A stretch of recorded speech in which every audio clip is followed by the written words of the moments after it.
Soybean की फसल में पहले कंप्लीट स्प्रे की बात करें तो यहाँ हम कीटनाशक, फफूंदनाशक और टॉनिक इन तीनों को लेने वाले हैं। फसल की अवस्था के अनुसार आपको कौन सा कीटनाशक, फफूंदनाशक या टॉनिक लेना है, चलिए वीडियो में डिटेल में बात करते हैं। सबसे पहले हमें कीटनाशक लेना है, लेकिन कौन सा लेना है यह निर्भर करता है आपकी फसल की अवस्था पर कि अभी आपकी सोयाबीन कितने दिन की हो गई है और अर्ली वेराइटी है या मीडियम लेट वेराइटी है। साथ में हमें यह भी देखना है कि इस समय कौन से कीट का अटैक है और कौन से कीट का अटैक आने वाला भी है। तो सामान्य सी बात है कि पहले स्प्रे के टाइम यानी 25 से 35 दिन की फसल में stem fly, girdle beetle, ring cutter और कुछ संख्या में हरी सेमेलो पर इल्लियाँ भी देखने को मिलती हैं। तो इनके लिए हम अलीका वाला टेक्निकल थायोमेथाक्साम प्लस लेम्बडा को ले सकते हैं, या फिर सोलोमन वाला टेक्निकल बीटा साइफ्लोथीन प्लस एमिडा को ले सकते हैं, या फिर इमामेक्टिन बेंजोइट प्लस फिप्रोनिल वाला टेक्निकल भी ले सकते हैं, या फिर बायो कीटनाशक या कोराजन एम्प्लीगो, इन सभी में से किसी भी एक कीटनाशक को ले सकते हैं। ये सभी कीटनाशक पहले स्प्रे के लिए बिल्कुल सही रहेंगे, वो भी बिना किसी क्रॉस इंसेक्टिसाइड के,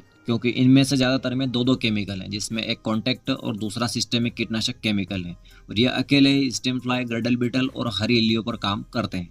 अगर आपने अर्ली वैरायटी लगा रखी है तो अभी आपकी फसल फ्लावरिंग स्टेज में जाने वाली है, तो यहाँ आप लंबी अवधि वाले कीटनाशक का ही प्रयोग करें ताकि 20 दिन के आसपास का कंट्रोल मिल जाए। और 20 दिन के बाद कर बनने की अवस्था रहेगी तो वहाँ सेकंड स्प्रे का एकदम सही समय रहेगा।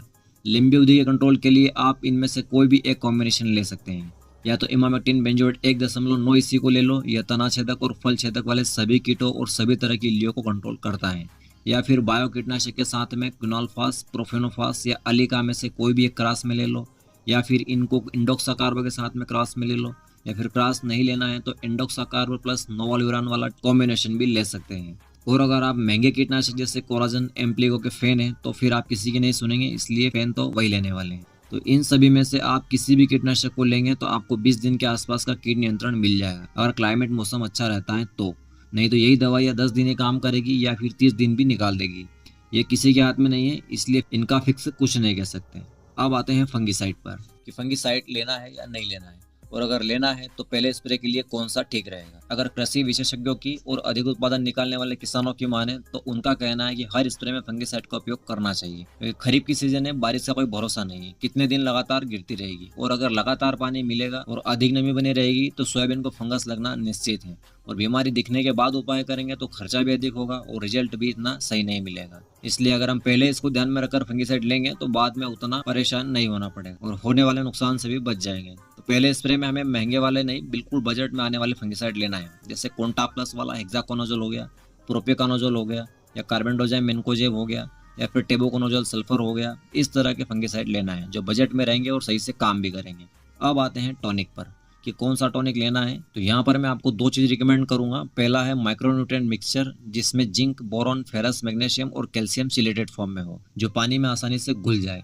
माइक्रोन्यूट्रिएंट मिक्सचर तो आपको लेना ही है, यह किसी भी हाल में फसल में फायदा ही देगा, कोई नुकसान नहीं करेगा। इसका खर्च हमें 200 रुपये प्रति एकड़ का पड़ेगा अगर पाउडर वाला लेंगे तो, और अगर लिक्विड वाला लेंगे तो उसका 300 रुपये एकड़ के ऊपर का खर्च है। इसके साथ में पानी में घुलने वाले एनपीके फर्टिलाइजर को लेना है। अगर आपकी फसल फ्लावरिंग स्टेज में है, कुछ संख्या में फूल दिखने शुरू हो गए हैं, तो वहाँ 13-40-13 या फिर 12-61-0 एनपीके लेना है। और अगर लेट वेराइटी है या फिर फूल आने में 1 सप्ताह या 10 दिन की देरी है तो वहाँ 19-19-19 मात्रा वाला एनपीके ग्रेड लेना है। टॉनिक के नाम पर माइक्रोन्यूट्रिएंट और एनपीके के रिजल्ट सबसे बेस्ट हैं और इनका खर्च भी बहुत ज़्यादा नहीं है। लेकिन अगर आपको फ्लावरिंग के लिए बॉटल वाला टॉनिक लेना ही है तो फिर वहाँ गोदरेज का डबल, जिसमें होमोब्रासिनोलाइड आता है, या फिर फेंटेक प्लस, दोनों में से कोई भी एक ले सकते हैं, दोनों का खर्च बराबर ही है।